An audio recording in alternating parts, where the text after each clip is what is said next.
Hey everyone, in this video today I'm trying out this Apple CarPlay screen for my car. It's a 7-inch screen that allows for both Apple CarPlay and Android Auto, just not at the same time.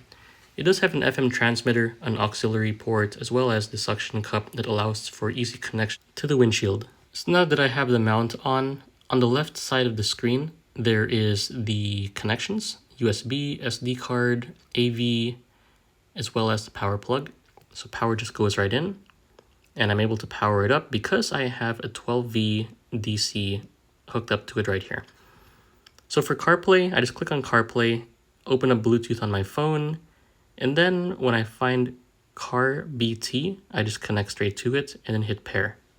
And after pairing it and all that, it takes about 10 seconds for the screen to load on first boot and all that stuff. But after that, I'm able to get to the CarPlay screen. So yes, this is the Carabc 7-inch screen. It's able to navigate through CarPlay, check out the different messages, go through all the different CarPlay functions, Google Maps, Spotify, etc. The screen does have a built-in speaker as well, as I found out right here. So other functions of this Carabc screen, USB and SD can be inputs. It can transmit on an FM frequency, which I've tried multiple times. It does have an EQ built in. Has all these different settings, aspect ratio, date and time, and even able to change the background as well.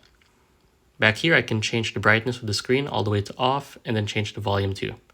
So here in my car, I just unscrew this cap. I snap in this bracket, screw this back on together. And then I'm able to mount this directly onto the windshield after peeling this film off. That's an easy setup. From there, just plug in the power, plug that into my car. The aux is optional because you can always do an FM transmitter, but if you have an aux in, that's definitely preferred. This one goes right here, and then the power just goes straight into this 12V port here.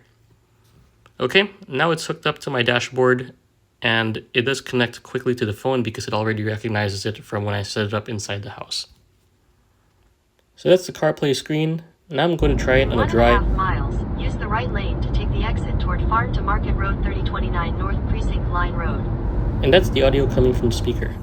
And on swipe down, I realize you can access home and volume. So here it is in my other car. It stays firmly planted on the windshield and looks fine while driving. I just wished the arm was a bit longer. Other than that, that's the review. Thank you for watching.